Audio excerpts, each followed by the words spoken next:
En este año 2017 que estamos terminando, Europa ha superado algunas incertidumbres significativas, tanto en el plano político, con varios procesos electorales en los que finalmente se contuvo el euroescepticismo en las urnas y el Brexit, como también en el plano económico.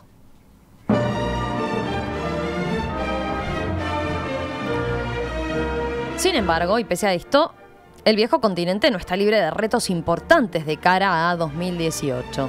El ascenso de los grupos de extrema derecha, los nacionalismos y las búsquedas de identidades, el tema de los refugiados que sigue estando por resolverse, todos son temas importantes para la vieja Europa. En los próximos minutos les proponemos dedicarnos a eso. ¿Qué desafíos le esperan a Europa el año que viene? El bloque está en un momento de revitalización o de crisis. Leo Harari, nuestro colaborador en temas internacionales, estuvo hace unos días por allí, estuvo en Francia concretamente, así que recién llegado de su viaje vamos a conversar con él de esto. Leo, ¿qué tal? Buen día, ¿cómo estás? Buen día Romina, muy bien, buen día para todos. Te encontramos, yo decía, recién llegaste del viaje, estás ahora en Laguna del Sauce, ¿cómo está la mañana por ahí? Está muy lindo, contribuye a descongelarme un poco del frío europeo. ¿Estuvo bravo el frío? Estaba ¿Te así, agarró duro? cerca de 0 grados, aguanieve, cosas así.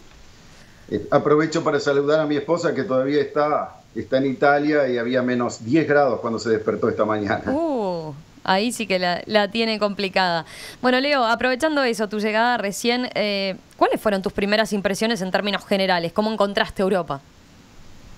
Bueno, digamos, ¿cómo encontré Francia? Porque después Europa la veía a través del noticiero y los periódicos. Pero hay, sin lugar a dudas, un cierto relance de la economía, bastante serenidad, no se ven signos exteriores de crisis.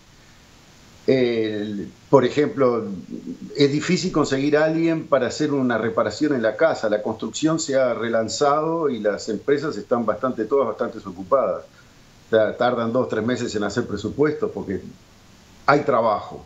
Por lo menos eso lo vi más o menos de cerca y he conversado con gente que están en el asunto. Y tienen un gobierno que despertó ciertas esperanzas. La aprobación de Macron la semana pasada, por las estadísticas, las encuestas que vi, pasaba el 54% y la de Edouard, el primer ministro, pasaba el 56%, cosas que son muy buenas cifras para un gobierno que empieza en situación difícil. Además, un gobierno que era un poco un misterio antes de que empezara a trabajar. Sí, sin duda. Y que ha cuidado mucho también quizás el frente externo o su imagen externa y había tenido quizás algún vaivén o alguna caída, por ejemplo, en cuanto a su popularidad. Estoy pensando en los primeros meses, ¿no? En materia, en los propios franceses, cuando se implementó la reforma laboral, por ejemplo, o se anunció la reforma laboral, quise decir. Claro, es un gobierno de tipo pragmático. Va a tratar de aumentar la productividad para reforzar la salida de la crisis y eso significa tener los cinturones de todo el mundo justitos o ajustados. Pero ha tomado iniciativas en todo sentido y por supuesto es su imagen internacional la que le ha dado más fuerza, ha sabido tratar los desafíos que tuvo desde el principio, incluso la salida de Estados Unidos del acuerdo sobre el medio ambiente, su primer encuentro con Trump, en donde tomó un poco una posición mitterrandiana de la idea de la grandeza de Francia.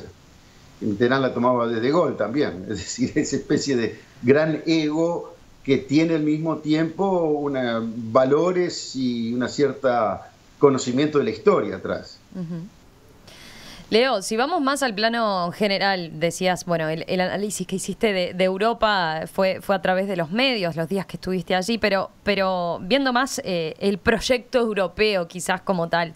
Yo decía, bueno, 2017, decía en el arranque, quizás marcó que Europa pudo superar algunas incertidumbres que tenía muy marcadas, ¿no? Con los procesos electorales, a los que finalmente, bueno, el euroescepticismo, que en algún momento pareció que iba a arrasar, finalmente se contuvo, ¿verdad? El Brexit quedó en un principio por ahí. Sin embargo, ahora el viejo continente tiene varios retos. ¿Por dónde dirías que está la situación actual o cómo describirías la situación actual del proyecto europeo? Y eso, y qué es lo que se le viene y dónde están los principales puntos a considerar.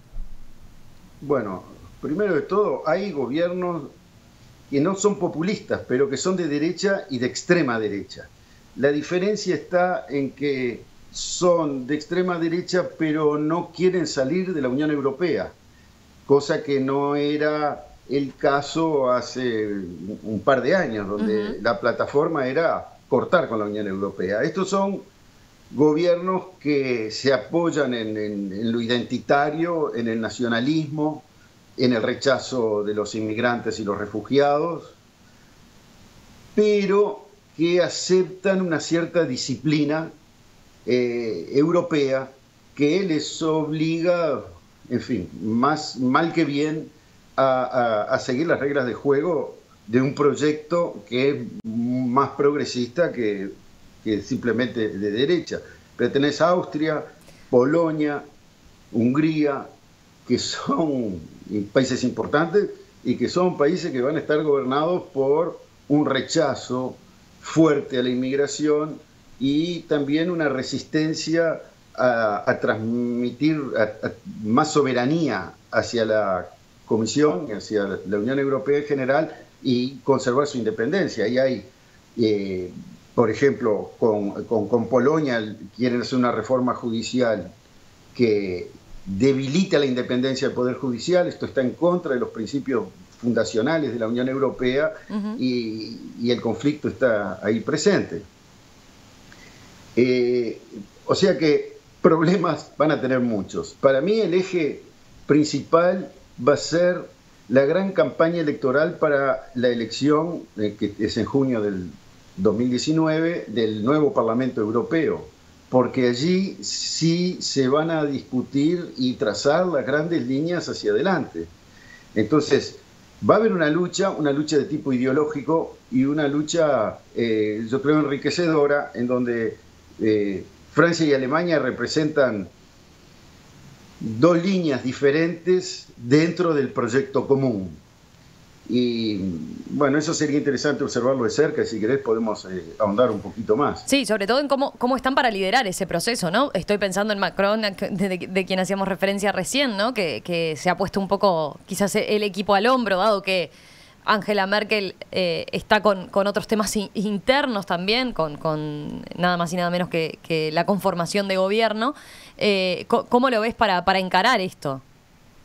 Macron obviamente está dispuesto a llenar el vacío de un liderazgo europeo, es un europeo convencido y creo que está intentando revivir el proyecto como una propuesta política global, es decir, una idea capaz de movilizar gentes y voluntades, que es lo que está faltando, porque hay un desparramo ideológico grave que termina en extremismos, ya sea políticos o religiosos. Es lo que estamos viviendo, una falta de brújula.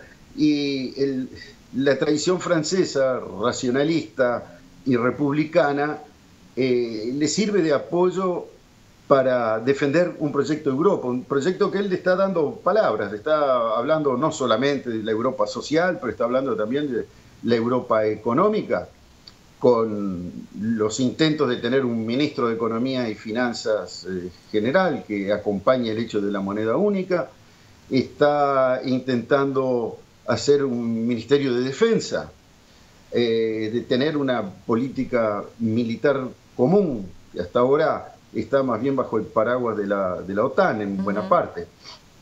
Y queda un tema grande para resolver, que es el tema fiscal, porque el hecho de tener una moneda única, pero tener poco margen de maniobra, todo depende del Banco Central Europeo, ha creado problemas, es uno de los atranques que han tenido para salir de la crisis, y entonces ahí hay propuestas también que son muy importantes y que tienen que ser discutidas a un nivel global en Europa. El último tema que ha sido discusión mucho tiempo y me parece que Macron va a empujar es el de Europa en dos velocidades. El hecho de que se vaya avanzando en el proyecto con los países que están en mejores condiciones y más dispuestos, y tener cierta tolerancia para los que se quedan atrás porque no pueden acompañarlo, pero que sigan dentro de Europa. Esto no era la idea original de Europa, pero empezó a hacerse aceptable cuando no todos los países adhirieron al euro. Claro. El otro gran tema que les queda es el Brexit. El Brexit recién empieza en realidad, no está terminado. Es una larga negociación y es una negociación que le va a salir caro a todo el mundo. Entonces, yo creo que ahí todavía va a haber mucho camino por recorrer. Sí, ahí queda el Brexit y cómo se concrete la relación hacia el futuro, ¿no? Con el Reino Unido. Hablando de eso, el Brexit, decíamos, que quedó por ahí, quedó en el Reino Unido, pero ¿qué papel juegan los nacionalismos, las búsquedas de identidades hoy en día en Europa? Estoy pensando, bueno, el ejemplo de Cataluña concretamente que tenemos todavía ahí planteado. Sí, hay una larga lista porque está Cataluña, está Lombardía, está el Véneto, está Córcega, hasta las Islas Feroe están hablando de independencia, ni que hablar de Escocia. Ese es un tema que se arrastra de la misma historia de la región, y el intento que ha tenido la Unión Europea para sobrepasar esos localismos identitarios, digamos, han sido los enormes fondos estructurales que han puesto para tratar de que todos los países, todas las regiones se desarrollen más o menos de una manera armoniosa, pero en la medida en que el proyecto Europa no sea suficientemente fuerte, estos independentismos no van a resolverse. ¿Qué pasa? Que si uno piensa, hoy Alemania unió dos partes de su gran país con la caída del muro, pero antes que eso había unido la Liga Hanseática, creo que eran más de 50 estados para hacer un país. España echó a los moros y a los judíos en el siglo XV. Toda Europa es una historia de localismos e integraciones, de conquistas, de pérdidas y ganancias. Eso no se resuelve ni el año que viene ni el año siguiente. Van a haber largas negociaciones, algunas quizás más dolorosas que otras, pero inevitables. Leo, ya para ir terminando, tuvimos un buen panorama ya de lo que se le viene a Europa, de dónde está planteada y de lo que se le viene. ¿Algún comentario tuyo para cerrar? ¿Algún aspecto que no nos haya quedado por mencionar? Estoy pensando, no sé, hasta en el tema de reformas laborales que quedan ahí pendientes, ¿no? Que ya han empezado algunos países, Francia, por ejemplo, pero hay más tela para cortar ahí. Mira, yo creo que el último pensamiento es el siguiente: el proyecto europeo como tal es probablemente la iniciativa más civilizatoria que tuvo el siglo XX y está teniendo este siglo. Está construida sobre decenas de millones de muertos que causaron las guerras del siglo XX y todas las otras guerras desde la caída del Imperio Romano. Hay mucha historia atrás. Es un gran proyecto, pero es un gran proyecto que quiere consolidar un sistema de capitalismo progresista, digamos. Ese proyecto no va al fondo mismo de la creación de las injusticias, que es la estructura misma económica del sistema capitalista. No resuelve todo, pero es lo mejor que tenemos. Y en las reformas laborales el objetivo es aumentar la competitividad, poder enfrentarse a los desafíos de la economía global, y lo más posible es que haya resistencia de los trabajadores en un lugar y otro para no dar marcha atrás. Europa puede evitar de dar marcha atrás porque tiene la riqueza y tiene las capacidades. Yo soy optimista con el continente y con las iniciativas los desafíos que tienen enfrente, digamos. Leo Harari, un gusto como siempre conversar contigo. Feliz año ya, porque seguramente no hablemos antes del 2018. Así que un abrazo y gracias como siempre, Leo. Un abrazo para ti, para los auditores, para el equipo, que la pasen todos muy bien. Nos vemos el año que viene. Hablamos seguramente a comienzo ya de 2018. Que pases muy bien.